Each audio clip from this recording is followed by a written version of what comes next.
A paz do Senhor Jesus, amados irmãos. Irmãos, vamos comentar aqui sobre a abertura das Olimpíadas, em que teve esse fiasco todo aí da zombaria lá da Santa Ceia, vamos dizer assim, né?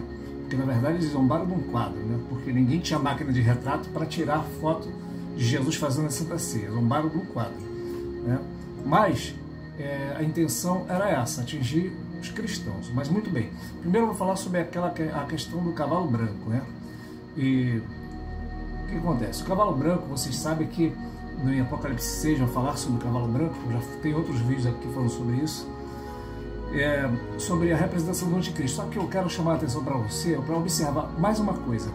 A Bíblia diz, vou pegar a Bíblia aqui para ler, para você ouvir o que a Bíblia diz. Apocalipse 6, verso 2. E eis que olhei um cavalo branco. A palavra grega aqui para branco é lukos, então é branco mesmo, tá? Não é pálido como algumas pessoas estão falando. Cavalo lukos, branco, grego, e o que estava assentado sobre ele tinha um arco. Muito bem. E foi dado a coroa, saiu vitorioso para vencer. Ou seja, sabe o que me chamou muito a atenção aqui? Eu não tinha parado para pensar nisso, e agora eu estava pensando nisso, que a Bíblia diz que aquele cavalo branco tinha um assentado e sobre ele, não diz que era na mão, diz que nele, vou ler de novo para vocês pensar que eu estou inventando. Olha só, ou será que sou eu que estou vendo coisa aqui? E olhei um cavalo branco que estava sentado sobre ele, tinha um arco. Não está escrito que tinha um arco na mão, está escrito que tinha um arco. Já parou para pensar se esse arco pode ser o arco do LGBTQIYZ? Porque eles carregam o símbolo de um arco, certo? Muito bem. Nós vemos aqui que há um cavalo branco representado pelo anticristo, porque a falsa paz, né? Ele vai vir promovendo uma falsa paz. Isso está escrito em Daniel, né? Livro de Daniel capítulo 9, vai falar sobre um acordo que o anticristo vai fazer de 3 anos e meio, promovendo uma falsa paz. Acredita-se que será entre Israel e o povo ali da Palestina. Muito bem. Só que depois de 3 anos ele vai quebrar esse acordo, né? E vai botar as unhas de fora, mostrando realmente quem ele é. Então por isso que se fala sobre o branco, que há uma falsa paz. E realmente, Paulo vai dizer, quando disserem a paz, lhes sobrevirá repentina destruição, como aquela que está com dores de parto. Muito bem. E ali botaram a representação do cavalo, ou seja, mostrando sobre que espírito está no mundo, né? Claro que eu não vi a abertura, porque eu fui procurar no YouTube e tinha lá a abertura 5 horas. Deus me livre de perder 5 horas vendo isso. Muito bem, mas os cortes e os pedacinhos que eu vi, parece uma coisa bem feia, né? Conseguiu fazer uma abertura pior do que a do Brasil. Mas muito bem, né? Sobre isso que eu quero falar. O que eu quero dizer é o seguinte, para vocês, irmãos. Zombaram lá, fizeram uma Santa Ceia, vamos supor, né, que eles fizeram a Santa Ceia. Fizeram lá uma zombaria sobre a Santa Ceia. Irmãos, preste atenção numa coisa. Vou citar para você Charles Spurgeon. Charles Spurgeon disse: você gostaria de ser honrado num mundo onde o teu Senhor foi crucificado? Irmãos, sofrer por amor da palavra e da fé, ser até um mártir, né, nos últimos tempos, será um privilégio da igreja. Jesus disse para nos alegrarmos quando isso acontecer. Jesus chegou a dizer, São João 16, que chegará um tempo que qualquer que matar um de vocês cuidará, pensará que está fazendo um serviço para Deus. Então preste atenção nisso. O mundo, irmãos, o fato é, o mundo nos odeia, o mundo odeia o cristão, né? E o espírito que está no mundo, tá, é o espírito do anticristo. Paulo já dizia isso, está lá no livro de Tessalonicenses, e João também diz que esse espírito já estava no mundo naquela época, muito mais agora que se aproxima a volta do Senhor Jesus. Mas o mundo, irmãos, ele está se preparando para receber o anticristo, que virá como um solucionador, vamos dizer assim, de vários problemas. Então, depois ele vai mostrar quem ele é. Só que tem outro detalhe, tá? Essas mesmas pessoas que alguns estão no tempo da ignorância, temos que orar para que venham se arrepender, né, dos seus pecados. Essas pessoas que se aliarem ao anticristo, a Bíblia chega a dizer, irmãos, em Apocalipse 17 e também em Apocalipse 19, vai dizer que os reis da terra se unirão, né, em 10 blocos. Eles vão se unir, os reis da terra, as grandes lideranças que estiverem nessa época, vão se unir e entregar o seu poder para a besta, para o anticristo. Vão entregar a autoridade das suas nações, vão entregar o seu poder para a besta. Vão falar assim: toma aqui, reina sobre nós. E a Bíblia diz que eles combaterão contra o Cordeiro. Ou seja, o mundo está se preparando para combater contra Jesus, tá? Esse mesmo mundo já está combatendo, só que agora de uma forma espiritual, vamos dizer assim. Mas esse mesmo mundo vai combater de forma literal quando Jesus voltar. A Bíblia chega a dizer: quando Jesus vier, Apocalipse 19, se ajuntarão, João diz, e vi os reis da terra junto com a besta para fazerem guerra contra o Senhor Jesus que estava vindo, né? E o Senhor guerreou com a espada que sai da sua boca, matou todos eles, né? Pegou o anticristo e o falso profeta lançou no lago de fogo. Em outra passagem, Apocalipse 17, vai dizer que eles combaterão contra o Cordeiro, mas o Cordeiro os vencerá. Vencerão também os que estão com ele, chamados, eleitos e fiéis. Então, esta é uma guerra para a igreja que já está ganha. Podem, no máximo, matar o nosso corpo. Mas Jesus disse: não tem mais o que podem matar o corpo e depois não pode fazer mais nada, né? Também sim, aquele que pode matar o corpo e lançar a alma no inferno. Então essas pessoas que fizeram isso são os pobres coitados, né? São os pobres coitados. E que, claro, se não se arrependerem, com certeza o lago de fogo os aguarda. Não precisa nem profetizar: olha, Deus vai mandar uma praga, Deus vai fazer isso. Não precisa fazer nada disso, porque a Bíblia já diz que a parte dessas pessoas que não se arrependerem será no lago de fogo e de enxofre, que é a segunda morte. Então nós temos que sim, como igreja, orar por essas pessoas, orar pela igreja na França, que lá também tem crente, para que Deus venha avivar sua obra, né?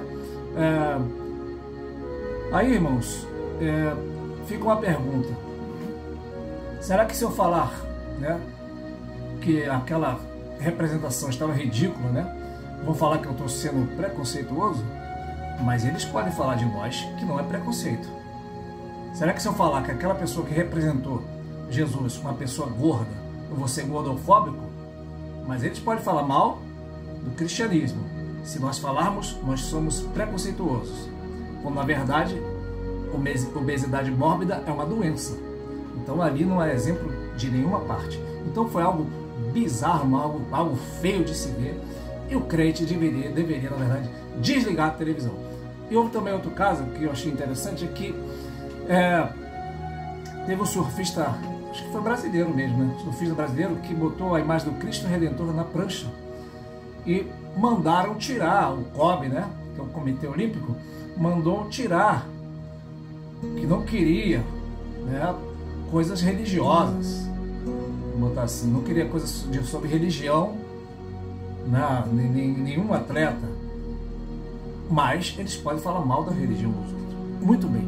Então, irmãos, o crente tem que entender o seguinte: nós que estamos neste mundo vamos ser odiados. Alguns de nós vamos morrer por amor da palavra, tá? Então não devemos esperar elogios. Se reunisse na abertura e fizesse elogios para a igreja, eu ia achar que tinha alguma coisa errada, quando o próprio Satanás estaria elogiando a igreja. Então, se o mundo vos odeia, Jesus disse: sabei que primeiro ele me odiou. Se vos aborrece, sabei que primeiro aborreceu a mim. Então, irmãos, não tem nada de novo ali. Outra coisa importante que vale a pena você lembrar é o seguinte: que eles botaram lá o cavalo, quer dizer que o anticristo... Não, irmãos, o anticristo, o espírito dele já está sobre a terra há muito tempo, né? Não vou entrar nessa questão, mas Paulo diz que tem um que o detém, para que ele não se manifeste, até que do meio seja tirado. Então será revelado o iníquo. Então a igreja, o Espírito Santo através da igreja impede a manifestação do anticristo. Muito bem. Alguns falam que é Macron, não acredito que seja, porque eu acredito que o Macron é um tremendo imbecil, mas outros dizem que é lá o Jared Kushner, né, que é genro do Trump. Pode ser, não estou falando que não é, né, porque muita gente falou que era Barack. Cada vez eles inventam um anticristo novo. O anticristo é Barack Obama, o anticristo é não sei o que, o anticristo é não sei... Todo mundo é anticristo, né? Daqui a pouco o cara sai da moda e eles procuram outro anticristo. Então, a Bíblia diz que o Espírito Santo impede que ele se manifeste. Pode ser o genro lá do Trump? Pode ser, porque tem todo o perfil disso. Outra coisa que vale a pena lembrar é o seguinte: que tem duas coisas que eu quero falar. Essa, que para você parar de procurar anticristo, e que o anticristo, quando ele se manifestar, nós que somos pré-tribulacionistas acreditamos que a igreja nem vai estar mais aqui. Mas não é sobre isso que eu quero falar, não. Outra coisa que vale a pena você meditar, livro de Daniel, se não me engano, no capítulo 11, vai dizer o seguinte, que o anticristo, quando vier, ele não vai gostar de mulher, ele vai aborrecer o amor das mulheres. Aí tem uma linha escatológica que entende que pode ser o homossexual. Então, o espírito dele já está sobre a terra, né? Eu sei que esse vídeo aqui provavelmente poderão derrubar, vão falar que é preconceito, mas eu não estou nem aí para o que vão falar. Então, irmãos, olha só, Jesus está voltando, isso é um fato, e a igreja tem que se preparar para quê? Para pregar a palavra do Senhor, para cumprir o ídolo de Jesus, né? Lá tem pastores, né? Lá tem crentes, né? Eu li numa reportagem que ia ser distribuído milhares e milhares e milhares de Bíblia pela Sociedade Bíblica lá da França. Mas o que nós estamos vendo ali é nada mais do que o Satanás se esperneando, irmão. O Satanás está se esperneando, porque, como diz a palavra de Deus, ele sabe que o seu tempo é curto, o seu tempo está acabando. Então, ele está fazendo de tudo. Para quê? Para tentar arrebanhar mais e mais almas. E ali nós vemos que ele está arrebanhando muitas almas, que o seu final será muito triste. Por quê? Porque a palavra de Deus diz que aquele que crer no Filho de Deus tem a vida, e aquele que não crê não tem a vida, mas a ira de Deus sobre ele permanece. Então, irmãos, vamos pregar o Evangelho. Jesus está voltando e não há nada de novo debaixo do céu. O que é, já foi, né? E o que há de vir também já foi, nada de novo. Ou seja, o anticristo está vindo aí. Aquelas pessoas, outra coisa, mas aquelas pessoas que fizeram elaboraram aquela abertura, eles não teriam inteligência suficiente, pela qualidade de gente, pelo nível, essas pessoas não teriam inteligência suficiente para fazer assim, vamos fazer aqui um ato profético de que o anticristo está vindo. Não, eles não teriam essa inteligência. Não tem que ir para isso. O que aconteceu ali, provavelmente, sem eles saberem, eles estão falando de algo espiritual sem saberem. Por quê? Porque, na verdade, não teriam condições deles entenderem a escatologia bíblica. Mesmo que eles fizessem lá um telão, uma inteligência artificial, um cavalo com arco, eles não teriam poder de mudar as decisões de cumprimento das profecias que vêm do próprio Deus. Ou seja, o fato dele botar um cavalo lá não significa que o anticristo está vindo lá na França agora, não quer dizer nada, porque isso aí só vai acontecer quando Deus assim quiser. É igual a questão de que tem pessoas que falam assim, tal dia foi aberto um portal, né? Lá o show da manhã foi aberto um portal. Irmãos, presta atenção numa coisa. Apocalipse diz que saiu do céu uma ordem, tá? Para a hora, dia, mês e ano, para que fosse solto 4 anjos que estavam presos junto ao Eufrates. A ordem foi dada no céu, ou seja, é o céu que dá ordem para que haja qualquer tipo de coisa e até manifestações demoníacas. Não é assim. O pessoal vai lá, abrir um portal e vai cheio de demônio na terra. Irmãos, o diabo não tem poder sobre o inferno. Quem manda no inferno é o Senhor Jesus. Eles podem abrir portal, pode sim fazer o que quiser, magia preta, magia negra, o que for. A autoridade pertence ao nosso Senhor Jesus Cristo. A Bíblia diz, então, aí que está a leitura da Bíblia para vocês, né? Tanto o livro de Hebreus como em Colossenses vai dizer que o Senhor, ele aniquilou aquele que tinha império da morte, ou seja, ele tornou Satanás nulo. Satanás existe, só que a autoridade não está com Satanás, tá? A Bíblia diz que o Senhor riscou a cela que nos era contrária, cravando na cruz, despojando principais e potestades, os expôs publicamente, ou seja, Jesus, ao morrer naquela cruz, ele despojou, arrancou a armadura, arrancou a autoridade e expôs. O que é expor? Mostrar para o mundo todo espiritual, dizer aqui, está aqui, ó, estou expondo aqui, estou expondo a vergonha de Satanás, né? Porque o poder e a autoridade pertencem ao Senhor Jesus. Então, a igreja não deve temer, né? Paulo também fala aos Tessalonicenses dizendo o seguinte, que vós não estáis em trevas para que aquele dia vos apanhe de surpresa.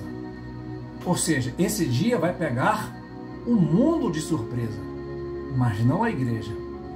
Ele vai dizer também que, como foi nos dias de Noé. Muito bem, nos dias de Noé, irmãos, O mundo foi pego de surpresa. O dilúvio veio, né, e arrasou com todo mundo.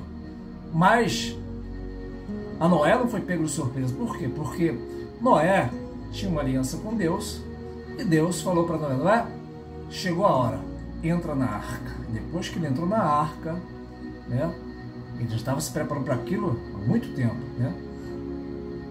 Ele entrou na arca, né? Depois de 7 dias que ele está dentro da arca, veio o dilúvio. Assim também será o arrebatamento da igreja. A igreja não será pega de surpresa. Eu que sou um pobre pecador, se eu ver minha mulher em perigo, se eu ver minha esposa em perigo, eu vou lá, socorrer ela. Imagina Jesus vendo a sua noiva, se ele vai deixar a noiva na mão de Satanás. Então, irmão, igreja, se levanta, vamos evangelizar, pregar, porque Jesus está voltando. E o anticristo, isso é um fato. O seu espírito já está na terra, mas quem manda nele é o nosso Senhor Jesus Cristo. Amém? Com glória, paz do Senhor Jesus.